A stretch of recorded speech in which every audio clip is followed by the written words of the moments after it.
Baik, Assalamualaikum warahmatullahi wabarakatuh. Perkenalkan, nama saya Aditya Dharma Kusuma dengan akhiran NIM 130. Saya dari Fakultas Farmasi, lebih tepatnya di kelas 6C. Di sini saya akan menjelaskan sedikit apa yang sudah saya ketahui dan apa yang sudah saya mengerti mengenai pembelajaran mata kuliah formulasi teknologi sediaan steril. Yang saya ketahui pada saat pembelajaran yaitu materi mengenai sterilisasi dan metode sterilisasi. Apa itu sterilisasi? Sterilisasi merupakan suatu tindakan mengeliminasi kuman, patogen dan non-patogen beserta spora dan peralatan perawatan dan medis dengan cara mengukus atau dengan cara panas lembab, menggunakan panas tinggi atau menggunakan bahan kimia lainnya. Nah, apa saja metode sterilisasi itu? Yang pertama ada metode sterilisasi secara mekanik. Yang pertama ada penyaringan atau filtrasi. Sterilisasi dengan metode penyaringan mikroorganisme tetap hidup, hanya dipisahkan dari materialnya saja.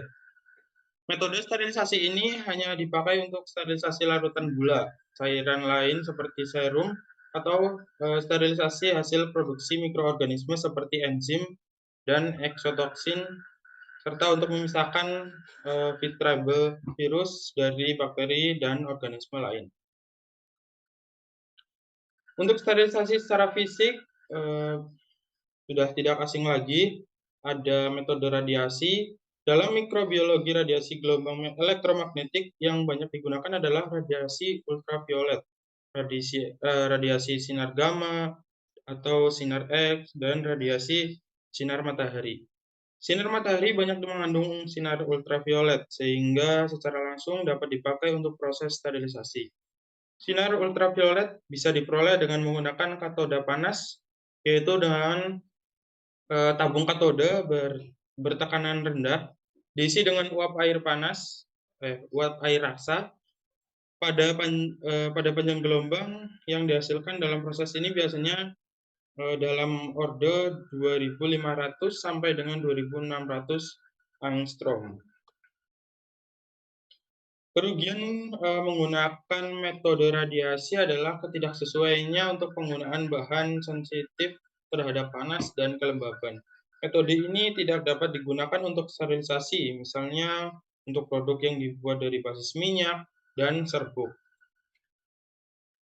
Selanjutnya ada metode pemanasan secara kering. Biasanya itu kalau di praktikum menggunakan oven. Pemanasan kering ini kurang efektif apabila temperatur kurang tinggi. Untuk mencapai efektivitas diperlukan pemanasan mencapai temperatur antara 160 derajat Celcius sampai dengan 180 derajat Celcius. Pada temperatur ini akan menyebabkan kerusakan pada sel-sel hidup dan jaringan. Hal ini disebabkan karena terjadinya autooksidasi sehingga bakteri patogen dapat terbakar. Pada sistem pemanasan kering, terdapat udara yang merupakan pengantar panas yang buruk, sehingga sterilisasi melalui pemanasan kering memerlukan waktu yang cukup lama, rata-rata memerlukan waktu 45 menit. Pada temperatur 160 derajat Celcius itu memerlukan waktu hampir 1 jam, sedangkan temperatur 180 derajat memerlukan waktu 30 menit. Jadi semakin tinggi derajatnya yang digunakan untuk mensterilisasi alat, baik bahan maupun alat, itu semakin sedikit untuk waktu yang dibutuhkan untuk mensterilisasi alatnya. Selanjutnya, pada metode pemanasan kering ini secara rutin dipergunakan untuk mensterilisasi alat-alat seperti pipet, tabung reaksi, stick swab, jarum operasi, jarum suntik, dan siring atau suntikan. Selanjutnya, untuk pemanasan basah, memperoleh hasil dari penelitiannya dari John Tyndall bahwa temperatur didih yaitu 100 derajat Celcius selama 1 jam tidak dapat membunuh semua mikroorganisme. Akan tetapi apabila air dididihkan secara berulang-ulang, secara terus-menerus sampai 5 kali lipat, dan setiap air mendidih, setiap istirahatnya itu berlangsung 1 menit, akan berhasil untuk membunuh kuman-kuman yang ada di alat-alat baik di bahannya ataupun di alatnya. Hal ini dapat dimengerti karena dengan pemanasan basah ini, hidup pembentukan spora dapat diputuskan. Kemudian sterilisasi secara kimiawi. Bahan yang mudah rusak jika disterilkan pada suhu tinggi, maka bisa digunakan sterilisasi dengan cara kimiawi dengan menggunakan gas ataupun radiasi. Bahan kimia yang dapat digunakan ialah etilana oksida, formaldehid, dan glutaraldehid alkalin. Bahan kimia ini digunakan pada suhu kamar, lamanya diperlakukan berkisaran antara 2 sampai 18 jam. Jadi untuk sterilisasi dengan cara menggunakan kimiawi itu, gasnya itu kita semprotkan terlebih dahulu sebelum menggunakan ruangannya itu, dan kita tunggu selama 18 jam itu untuk memperoleh hasil steril yang baik. Kemudian sterilisasi dengan radiasi dapat pula dilakukan dengan menggunakan sinar gamma, namun penggunaan terbatas karena menuntut persyaratan keamanan dan biaya yang sangat tinggi. Sterilisasi dengan etilen oksida, prinsipnya itu adalah membunuh mikroba melalui reaksi kimia, yaitu reaksi alkilasi. Pada reaksi ini terjadi pergantian gugus atom hidrogen pada sel mikroba dengan gugus alkil, sehingga metabolisme dan reproduksi sel terganggu.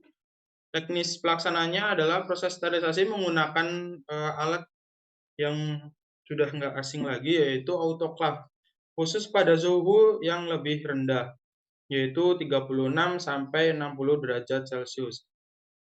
Serta konsentrasi gas tidak kurang dari 40 mg per liter dengan proses sebagai berikut. Setelah peralatan medis dimasukkan, etilen oksida dipompakan ke dalam kamar atau chamber selama 20 sampai 30 menit pada kelembaban 50 sampai 75%. Selesai waktu pemaparan dengan gas etilen oksida diikuti oleh tahap aerasi atau pertukaran udara, yaitu proses pembuangan gas etilen oksida pada sterilisator maupun pada peralatan medis. Cara sterilisasi ini digunakan untuk peralatan medis dari plastik, alat-alat optik, pacemaker, dan lain-lain yang sulit disteriliskan dengan cara lain. Afinitasnya yang tinggi akan berakibat timbul residu pada peralatan medis yang telah disterilkan. Gas etilen oksida cukup toksik sehingga dapat menyebabkan iritasi pada kulit dan mukosa. Oleh karenanya perlu diperhatikan pada masalah keselamatan kerja. Jadi bedanya antara sterilisasi dengan etilen oksida dan sterilisasi secara panas basah itu yaitu penggunaan dari bahannya. Kalau semisal sterilisasi secara basah itu menggunakan air biasa. Kalau semisal pakai sterilisasi dengan etilen oksida itu ya menggunakan etilen oksidanya itu. Akan tetapi untuk penggunaan alatnya itu hampir sama menggunakan autoclave. Namun untuk suhunya itu berbeda. Kalau semisal autoclave itu menggunakan suhu 121 derajat Celcius selama 15 menit. Akan tetapi untuk penggunaan sterilisasi dengan etilen oksida itu menggunakan suhu rendah, yaitu 36 sampai 60 derajat Celcius dengan konsentrasi gas yang kurang dari 40 mg per liter. Selanjutnya ada sterilisasi dengan formaldehid. Prinsip dasarnya adalah mikroba terbunuh dengan cara mengikat gugus asam amino dari protein mikroba. Teknis pelaksanaannya adalah alat yang dianjurkan untuk sterilisasi adalah formulin autoclave dengan suhu 70 derajat Celcius. Setelah peralatan medis yang akan disterilkan dimasukkan, gas formaldehid dialirkan ke dalam kamar atau chamber dengan konsentrasi 15 mg. Cara ini hanya untuk disterilisasi dengan batas seperti kateter, sarung tangan, dan sebagainya.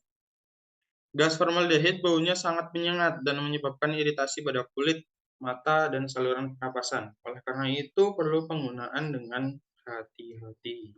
Apa saja sih jenis-jenis, peralatan yang harus disterilkan? Sebenarnya untuk alat-alat yang disterilkan itu alat-alat yang ya untuk digunakan untuk pembuatan, sediaan yang steril gitu. Untuk peralatan yang pertama adalah peralatan yang terbuat dari logam, misalnya pinset, gunting, spekulum, nafolder, atau alat pemegang jarum saat menjahit luka. Peralatan yang terbuat dari kaca, misalnya spet, tabung kimia, dan kemudian peralatan yang terbuat dari karet, misalnya kateter, sarung tangan, selang. Terus untuk peralatan yang menggunakan karet ini tidak boleh disterilkan, dengan menggunakan oven, dan autoclave. Proses sterilisasi untuk bahan karet ini digunakan menggunakan, alkohol dengan konsentrasi 70%. Karena kalau semisal karet itu dipanaskan akan ya nantinya akan, mengembang atau melar gitu. Jadi untuk, ditutup kesediaannya contohnya kayak semisal infus itu kan menggunakan botol. Nah, untuk ditutupnya itu nanti bakal, tidak pas dengan wadahnya. Kemudian peralatan yang terbuat dari ebonit. Peralatan yang terbuat dari porselen misalnya mangkok, piring, dan cangkir. Peralatan yang terbuat dari plastik, misalnya selang infus, selang oksigen. Peralatan yang dilapisi email, baik mangkok maupun baskom. Peralatan tenun, misalnya kasa, terus sarung bantal, dan lain-lain. Kemudian ada juga kertas saring. Nah, untuk selanjutnya, apa saja sih hal-hal yang harus diperhatikan dalam sterilisasi? Menurut Eni Kusyanti, beberapa hal yang harus diperhatikan dalam sterilisasi adalah sterilisator yang harus dalam keadaan siap pakai. Peralatan yang akan disterilkan harus dalam keadaan bersih dan masih berfungsi. Jadi untuk baik oven maupun autoclave-nya itu harus keadaan siap dan harus keadaan siap pakai dan harus keadaan dalam bersih dan berfungsi. Kemudian peralatan yang dibungkus harus diberi label yang mencantumkan jenis peralatan yang disterilkan, tanggal dan jam sterilisasi dilakukan, serta jumlah peralatan yang disterilkan. Juga untuk peralatan yang akan disterilisasi itu harus diketahui dulu berapa dan apa alat yang digunakan untuk mensterilisasi alat tersebut.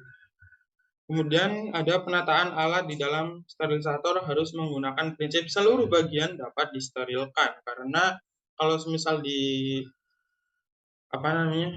autoclave itu kan kemarin kita praktikum itu bertumpuk-tumpukan ya gitu. Nah, itu penataannya itu harus bisa mencangkup alat yang disterilisasi itu, baik sela-selanya ataupun dalamnya itu harus terkena uap dari si pemanasan air pada autoclave-nya itu.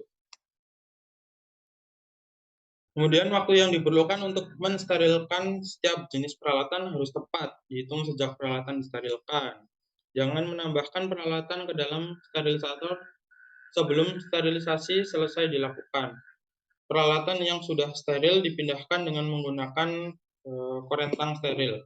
Jangan membuka bungkus maupun tutup set steril ketika mendinginkan peralatan steril.